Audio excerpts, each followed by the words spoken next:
Hello everyone, welcome back to cooking mister Syed. आज की नई और सीक्रेट वीडियो में हम क्या बनाने जा रहे हैं, चल के इंग्रेडिएंट देखते हैं। बिस्मिल्लाहिर्रहमानिर्रहीम। अस्सलाम वालेकुम friend, welcome back to cooking mister Syed.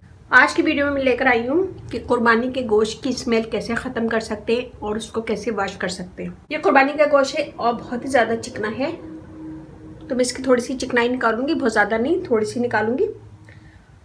ये देखें, कुर्बानी का गोश्त जब भी आता है तो हम इसे फ़ौरन धो के बनाना स्टार्ट कर देते हैं, तो ऐसा नहीं करना चाहिए। थोड़ी देर के लिए इसको छोड़ देना चाहिए रूम टेम्परेचर पे, ताकि वो नॉर्मल हो जाए। फिर इसे अच्छी तरह धोने के बाद उसे ड्राई करना चाहिए, किसी बड़े छन्ने में डाल के इसको छोड़ देना चाहिए, इसका सारा पानी निकल जाए। जब इसका सारा पानी निकल जाए, ड्राई हो जाए, तो उसके पोर्शन बना बना के फ्रीज़र में रख सकते हैं। इससे आपका गोश्त भी सॉफ्ट रहेगा और स्मेल भी ख़त्म हो चुकी होगी। जब भी बनाएं निकालें और फ्रीज़र से निकाल के आप फ्रिज में रख दें, बाहर नहीं रखा करें, बाहर रखने से बैक्टीरिया जमा हो जाते हैं उसके ऊपर। तो जब भी फ्रीज़र से गोश्त निकालें, कोई भी चिकन भी, मीट भी, कोई सा भी गोश्त, चिकन हो या फिर कुर्बानी का गोश्त हो, तो जब आप फ्रीज़र से गोश्त निकालें तो उसे फ्रिज में रख दें, ऊपर फ्रिज में रख दें। फ्रिज में रखने के बाद इसे छोड़ दें 10 से 12 घंटे, ताकि वो नॉर्मल हो जाए। जब वो नॉर्मल हो जाए, बिल्कुल सॉफ्ट हो जाए, तो उसे निकाल के धो लें और फिर बनाएं। फ़ौरन ही फ्रीज़र से निकाल के गोश्त को गरम गरम पानी में नहीं डालना चाहिए। इसे निकालने के बाद 7 से 8 घंटे के लिए फ्रिज में रख दिया करें। जब भी गोश्त निकालना हो, बनाना हो, तो रात को निकाल के फ्रिज में रख दें और फिर सुबह धो के बना लें। फिर आपका गोश्त बहुत सॉफ्ट बनता है और स्मेल वगैरह भी नहीं आती। बिल्कुल ऐसा लगता है जैसे ताज़ा ताज़ा गोश्त खरीद के लाएं। 1 kg इसे हम साइड में करते हैं। यहाँ मैंने लिए दूसरा बॉल, इसमें मैं डालूंगी आटा, और ये हाफ कप आटा है। हाफ कप आटे में मैं इसमें डालूंगी, सर्विंग स्पून लिया मैंने, और मैं इसे आधा डालूंगी वाइट विनीगर। इससे आपका गोश्त भी बहुत साफ धुलेगा और स्मेल भी खत्म हो जाएगी। हम इसे मिक्स करेंगे पानी से।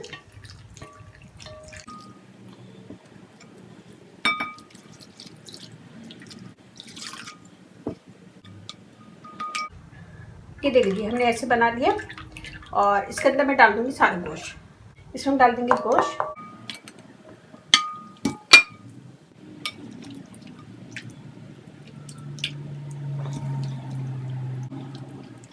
ये देखिए हमने इसे मिक्स कर दिया अच्छी तरह। मैं इसे छोड़ दूंगी 1 से 1.5 घंटा। 1 से 1.5 घंटे के बाद हम इसे धो लेंगे। यहाँ देखिए हम किचन में आ गए और यहाँ मैंने लिया एक बड़ा सा छन्ना, इसमें हम गोश्त धो धो के रखेंगे।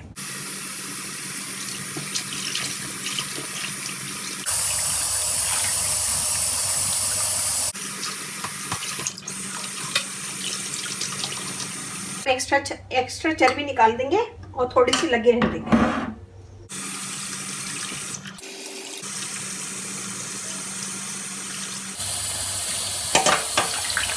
ये वाली चर्बी हम छोड़ देंगे।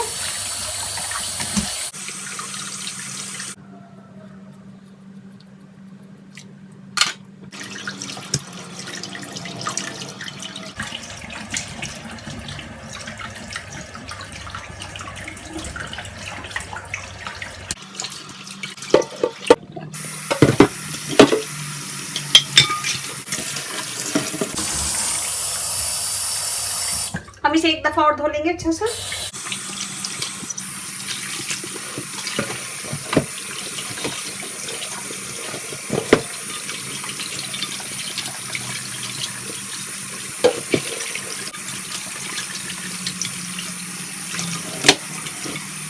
ये मैंने इसे छन्नी में डाल दिया, मैं छन्नी में डाल के इसे छोड़ दूंगी। जब ये ड्राई हो जाएगा तो इसके पोर्शन बना के हम फ्रीजर में रख सकते हैं। या मैं इसे छोड़ती हूँ थोड़ा सा ड्राई हो जाए, इसका पानी निकल जाए। ये देखिए हमने इसे मैंने इसे धो के छन्नी में डाल दिया था और इसका सारा पानी ड्राई हो गया, तो मैंने इसे निकाल लिया है। अब इसे ज़्यादा देर के लिए छन्नी में डालिएगा कि ये ड्राई हो जाए, बिल्कुल ड्राई हो जाए। अभी देखें कहीं कहीं पानी नज़र आ रहा है, लेकिन जब हम इसे सेव करते हैं फ्रीज़र में तो उसको बिल्कुल ड्राई कर लें। जब बिल्कुल ड्राई हो जाए, पानी नज़र नहीं आए गोश्त पे, तो इसके थैली में पोर्शन बनाएं, जितना भी आप बनाना चाहते हैं, आधा किलो के, 1 किलो के। इससे बनाने के बाद इसे फ्रीज़र में सेव कर लें। उसके ऊपर लिख दें जो भी आप बनाना चाह रहे हैं, बिरयानी, कौरमा, स्टू, जो भी बनाना चाह रहे हैं उसके ऊपर लिख दें। अब जैसे ये है चिकनाई वाला गोश्त है, तो इसका स्टू बहुत अच्छा लगेगा, और यखनी पुलाव। तो इसी तरह पोर्शन बना बना के आप इसे फ्रिज में रख सकते हैं। और फ्रिज में रखने के बाद जैसे मैंने बताया है कि उसको 7 से 8 घंटे के लिए फ्रिज में रख दिया करें। फ्रीजर से निकाल के फ्रिज में रख दें रात को और फिर सुबह बना लें। ये देखिए जी बिल्कुल साफ हो गया और बिल्कुल रेड नहीं है, जैसे पहले रेड था, खून जमा हुआ था। तो उम्मीद करती हूँ छोटी सी वीडियो आपको पसंद आएगी। पसंद आए तो अपनी फैमिली फ्रेंड में जरूर शेयर कीजिएगा, लाइक कीजिएगा, कमेंट दीजिएगा। और दूसरा तरीका एक और मैं बताती हूँ स्मेल खत्म करने का, बहुत ईजी है। गरम तेल में इसको अच्छी तरह फ्राई कर लें। फ्राई करने के बाद जब आप अच्छी तरह फ्राई कर लेंगे तो जायका भी अच्छा होगा और स्मेल भी खत्म हो जाएगी। गरम तेल में जब भी हम गोश्त को फ्राई करते हैं तो स्मेल खत्म हो जाती है। तो ये 2 तरीके मैंने बताए, इस तरह भी आप धो सकते हैं और स्मेल खत्म करने का तरीका एक वो भी है। तो उम्मीद करती हूँ छोटी सी वीडियो आपको पसंद आएगी। पसंद आए तो अपनी फैमिली फ्रेंड में जरूर शेयर कीजिएगा, लाइक कीजिएगा, कमेंट दीजिएगा। मेरा एक और चैनल है, अगर आप मेरी लाइफ के बारे में जानना चाहते हैं तो मेरा वो चैनल जरूर सब्सक्राइब करें। उस चैनल पे मैं अपनी लाइफ के बारे में बताती हूँ कि मैं कहाँ रहती हूँ। अगर आप मेरे लाइफ के बारे में जानना चाह रहे हैं तो उस चैनल को जरूर सब्सक्राइब कीजिएगा, यहाँ पे मैं लिख दूंगी, और उस चैनल को जरूर सब्सक्राइब कीजिएगा और जानिएगा कि सैर सैयद की लाइफ कैसी है, तो वो कहाँ रहती है, कितने बच्चे, हस्बैंड क्या कर, कुछ मिलेगा उस चैनल पे। उस चैनल का नाम है रानी जी स्किन केयर, तो जरूर सब्सक्राइब कीजिएगा। उस चैनल पे मैं अपनी लाइफ के बारे में बहुत सारी चीजें शेयर करती हूँ। इसी वीडियो आपको पसंद आएगी, पसंद आए तो अपनी फैमिली फ्रेंड में शेयर कीजिएगा और इसके साथ ही इजाजत दीजिए। इंशाल्लाह कल फिर नई वीडियो के साथ हाजिर होंगी। अपने घर वालों को, अपने पेरेंट्स का बहुत ज्यादा ख्याल रखिएगा, दुआओं में याद रखिएगा। अल्लाह हाफिज।